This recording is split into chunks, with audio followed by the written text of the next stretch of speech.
70 ka mga sinkhole ang namugna sa linog sa Northern Cebu matod sa Mines and Geosciences Bureau kon MGB sa DANR. Posibleng madugagan pa jud kini tungod sa padayong pagtayog sa yuta. Sayrantang detalye sa live report ni Alan Domingo. Alan?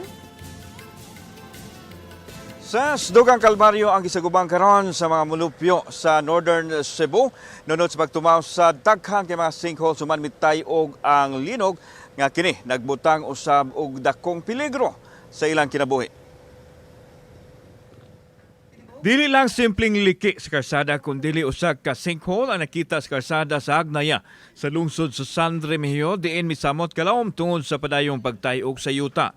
Sa gipagawas nga data sa Mines and Geosciences Bureau, maabot sa 70 ka mga sinkholes ang namugna sa linog nga naglakip sa San Remigio nga adunay 40 ka mga sinkholes, dakbayan sa Bugo 16 ka sinkholes, 8 sa lungsod sa Daan Bantayan, 2 sa Midilian, Tuburan, 2 ug tag-usa sa Tabuelan ug Tabugon. Etong paglinog, ito yung mga na ground validate nila na sinkholes. So it's because of the extreme ground shaking during the earthquake. Wa pa hinuon mo pagawas og data ang MGB. Pila ka residente o pila ka barangay ang apektado sa presensya sa naasoy mga vito o sinkholes. Alawa na jud.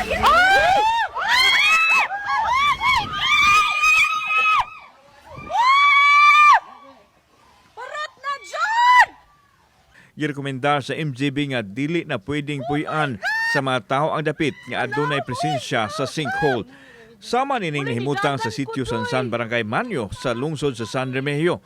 Diin nakuhaan ni Hani Bintulan ang pagkahulpa sa yuta. Matod sa MGB nga kini ang usa sa labing dako nga sinkhole nga ilang nadiskubre. Number one recommendation namin pag may nag-occur na sinkhole is to cordon off the area. Refrain from going near kasi posibleng mag-collapse po yung rim ng sinkhole. Gidugang sa MGB nga posibleng madugangan pa ang ginakanon sa mga sinkhole, ilabi na nga nagsigi paghapon ang paglihok sa yuta nunot sa nasinating mga aftershock.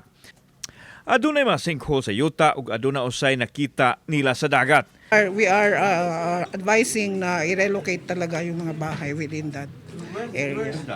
Samtang nagpaabot pa ang Kapitolyo sa final report gikan sa MGB. Hinuon gitanaw ang posibilidad nga adunay patuman nga land use, reclassification o rezoning sa mga apektadong dapit tungod sa presensya sa sinkhole o fault line. Gipadayag ni Governor Pamela Baricuatro nga anda mutuman ang provincial government sa rekomendasyon sa MGB. Gihulagway nini nga di lalim ang sitwasyon sa mga residente nga naapektuhan sa presensya sa sinkhole. We take advice and guidance from the national agency, whatever is safe for the people. Of course, safety. Di kita ma-progress ani kung atong safety din nato unahon. So safety first. Kung mauna ilahang recommendation, then we will abide by it. Sa seryoso ang MGB sa ilang panawagan sa mga tao nagpuyo haduol sa mga sinkholes nga mubiya na sa ilang dapit samtang di pa uwahi ang tanan tungod kay unpredictable ang panahon karon. Ses. Dagang salamat, Alan Domingo.